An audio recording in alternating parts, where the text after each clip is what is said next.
Canada की उस कहानी पर हम बात सबसे पहले करना चाहते हैं जहां पर रेड लाइन अब क्रॉस हो चुकी है।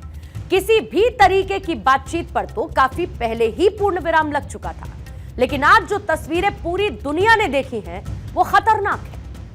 कनाडा में एक बार फिर से खालिस्तानियों ने एक हिंदू मंदिर पर हमला किया, साथ ही वहां पर मौजूद हिंदुओं के साथ जमकर मारपीट भी की गई है। यह हमला ब्रैम्पटन के हिंदू सभा मंदिर में हुआ है और इस पूरी वारदात का एक वीडियो हिंदू फोरम कनाडा ने अपने एक्स हैंडल पर साझा किया, जिसमें खालिस्तानी हाथों में पीले झंडे लेकर मंदिर परिसर में हंगामा करते हुए नजर आते हैं। ये खालिस्तानी हिंदू श्रद्धालुओं पर डंडे से हमला करते हुए भी दिखते हैं। पहले ये तस्वीर देखिए, हाथ में पीले झंडे और आपको नजर आने वाले खालिस्तानी। कनाडा के सूरे में भी हिंदुओं पर हमला किया गया और इस हमले के दौरान कनाडा पुलिस की भी असली हकीकत दिखी है, जिसे देखकर ऐसा लगता है कि ये कनाडा की पुलिस नहीं है बल्कि ये खालिस्तान की पुलिस है। जब खालिस्तानी हिंदुओं पर हमला कर रहे थे उस वक्त वहां की पुलिस खालिस्तानियों को रोक नहीं रही थी, बल्कि वो भी खालिस्तानियों के साथ मिलकर हिंदुओं पर हमला कर रही थी। इसका एक एक्सक्लूसिव सबूत भी हम आपको दिखा देते हैं। ये जो शख्स इस वक्त आपको नजर आ रहा है, इसका नाम है हरिंदर सोही। ये कनाडा की पील पुलिस का सदस्य है, लेकिन जैसा कि तस्वीरों में आपको नजर आ रहा है, ये ड्यूटी पर तो पुलिस वाला है, लेकिन ऑफ ड्यूटी पर ये एक खालिस्तानी है जो कि खालिस्तान के समर्थन में हिंदू मंदिरों पर हमला करता है। अब आप ये समझ सकते हैं कि ये कनाडा पुलिस नहीं बल्कि खालिस्तानी पुलिस है। प्रधानमंत्री नरेंद्र मोदी ने इस हमले को लेकर सख्त संदेश दिया है और उन्होंने हमले की कड़ी निंदा करते हुए यह कहा कि हमारे राजनयिकों को डराने की कोशिश भी उतनी ही भयावह है। उन्होंने कहा कि हिंसा के ऐसे कृत्य भारत के संकल्प को कमजोर नहीं कर सकते। यह हमला एक कायरतापूर्ण कार्यवाही है। और दूसरी तरफ कनाडा के प्रधानमंत्री जस्टिन ट्रूडो ने इस हमले की निंदा करते हुए पील रीजनल पुलिस की तारीफ भी कर दी है। अब इस पूरे मामले को लेकर कनाडा के हिंदू फेडरेशन की तरफ से एक लेटर जारी करते हुए इस घटना की निंदा की गई और हिंदुओं पर हुए इस हमले को लेकर पुलिस को भी जिम्मेदार ठहराया गया है। नेशनल काउंसिल ऑफ हिंदू और हिंदू फेडरेशन ने यह फैसला भी लिया कि कनाडा के राजनेताओं को अब मंदिर आने की अनुमति नहीं दी जाएगी। वहां के नेताओं को मंदिर में घुसने से क्यों रोका गया है, इस सवाल को एक आसान से विश्लेषण में इसके जवाब के तौर पर आप समझिए। खालिस्तानी आतंकियों की तरफ से हिंदुओं पर किए गए इस हमले के बाद वहां के नेताओं के बयानों पर आपको गौर करना चाहिए और इस लिस्ट में पियरे पोलिवेयर भी आपको नजर आएंगे।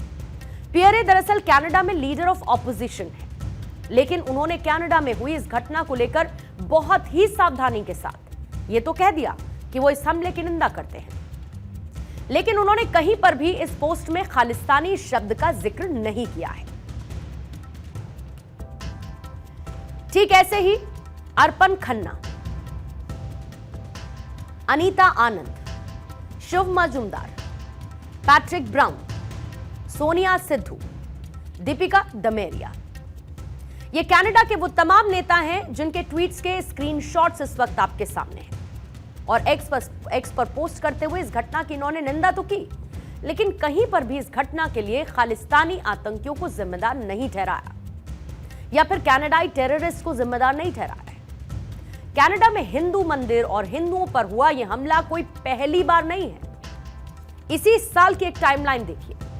जुलाई में एडमॉन्टन में हिंदू मंदिर बैत स्वामी नारायण मंदिर में तोड़फोड़ की गई। मंदिर के गेट और पीछे की दीवार पर भारत विरोधी और खालिस्तानी समर्थक पोस्टर चिपका दिए गए और इस पर हरदीप सिंह निज्जर की तस्वीर लगा दी गई थी। इसके साथ ही सूर्य का लक्ष्मी नारायण मंदिर ब्रिटिश कोलंबिया प्रांत का सबसे पुराना और सबसे बड़ा हिंदू मंदिर है। यहां पर भी पिछले साल तोड़फोड़ की गई थी। फिर पिछले ही साल 2023 में विंडसर में एक हिंदू मंदिर में तोड़फोड़ की गई, जिसको लेकर कनाडाई और भारतीय दोनों अधिकारियों ने कार्रवाई की मांग की थी। मिसिसॉगा और ब्रैम्पटन से पहले की घटनाओं में भी मंदिरों को इसी तरीके से टारगेट किया गया था, जिस पर कनाडा में भारतीय समुदाय की ओर से कड़ी प्रतिक्रिया भी देखने को मिली थी। दरअसल पिछले कुछ सालों के दौरान greater Toronto area, British Columbia और कनाडा की दूसरी जगहों पर हिंदू मंदिरों को नफरत से तोड़ा गया। ये सब कुछ वहां पर पनप रहे खालिस्तानी वायरस की वजह से हुआ है। अब आप ये भी समझिए कि खालिस्तानी आतंकियों को शरण देने के मामले में कनाडा सबसे टॉप पर है, अव्वल नंबर पर है।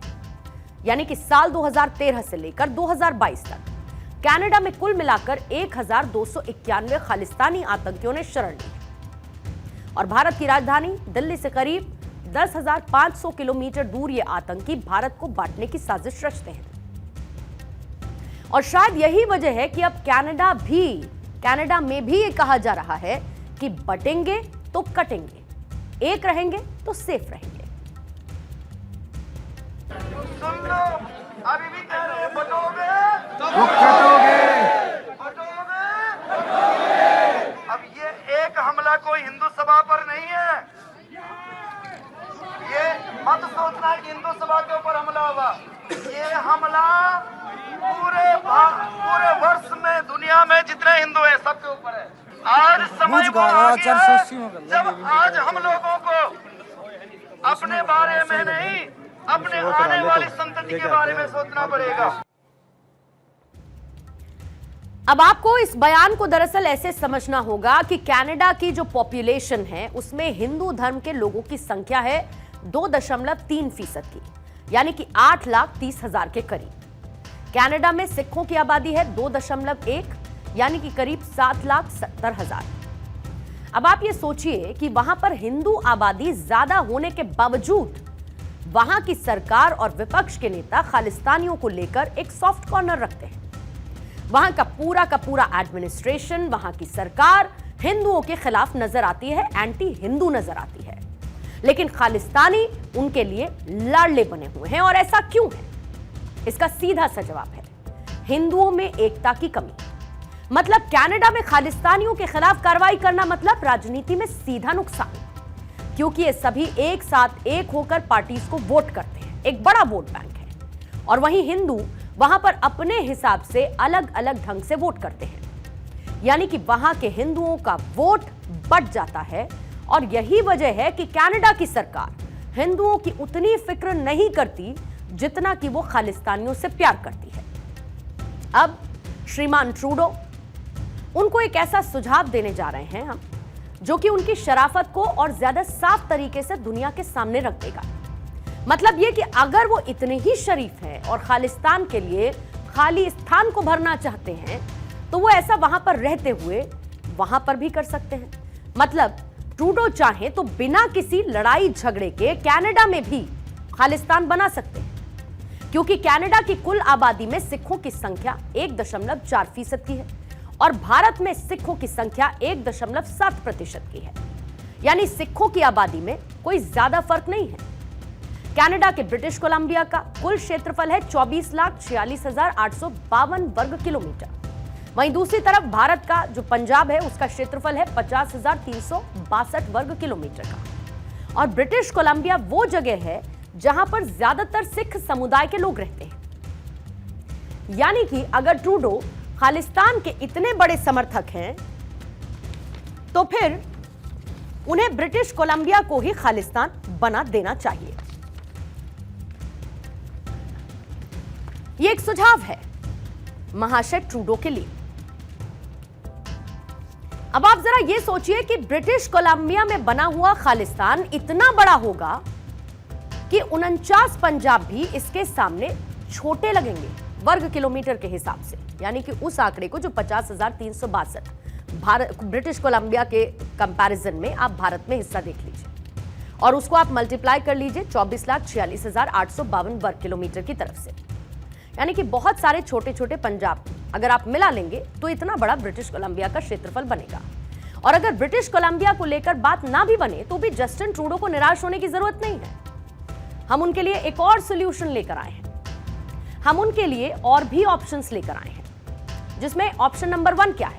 ओंटारियो, जहां पर सिखों की आबादी 1,80,000 की है और यहां से 121 सांसद पार्लियामेंट में जाते हैं। इसमें से 10 सांसद सिख हैं। अब उनके पास दूसरा ऑप्शन भी है।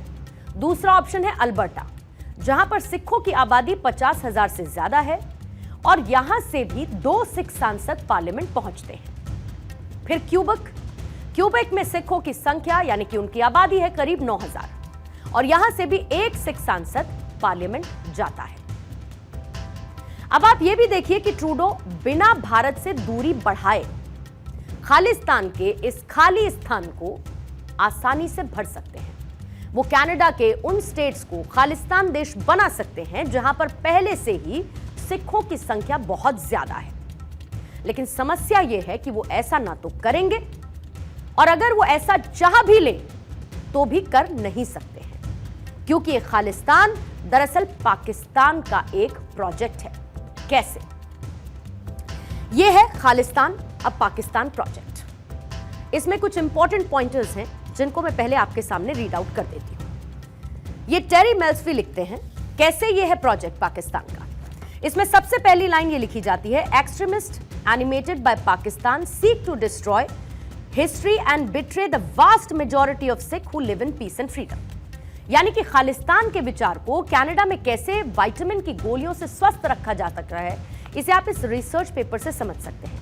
और इस रिसर्च पेपर को दरअसल कनाडा में ही लिखा गया है, जिसका टाइटल मैंने आपको बता दिया, Khalistan a project of Pakistan. अब इसमें आप ये समझिए कि खालिस्तान सिर्फ एक प्रोपेगेंडा है। पहली लाइन क्या पढ़ी मैंने?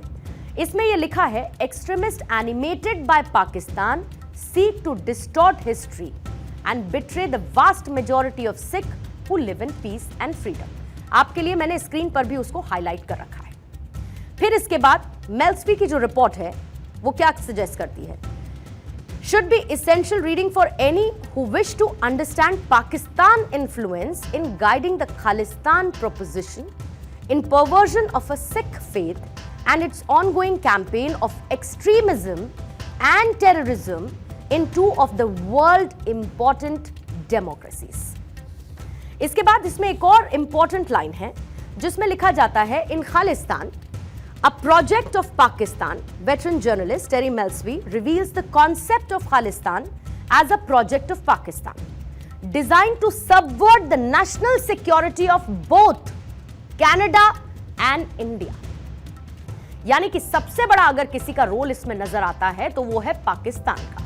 पाकिस्तान चाहता है कि जो दोनों ही बड़ी डेमोक्रेसीज हैं, कनाडा और इंडिया, कैसे उसमें उनकी राष्ट्रीय सुरक्षा को, उनकी संप्रभुता को नुकसान पहुंचाया जाए और उसमें पाकिस्तान अपना एजेंडा चलाए इस खालिस्तान के प्रोजेक्ट को बढ़ावा देने के लिए। और इसके साथ ही इस रिपोर्ट में बहुत सारे ऐसे पॉइंटर्स को मेंशन किया गया, बहुत सारे उदाहरण देते हुए, जो ये बताता है कि पाकिस्तान का इसको लेकर आखिर इंटरेस्ट क्या है। ये भी आप समझ सकते हैं कि खालिस्तान सिर्फ एक प्रोपेगेंडा है, ये भारत को बांटने का एक साजिश वाला बैक्टीरिया है और इस बैक्टीरिया को सिर्फ यूनिटी वाले एंटीडोट से मारा जा सकता है।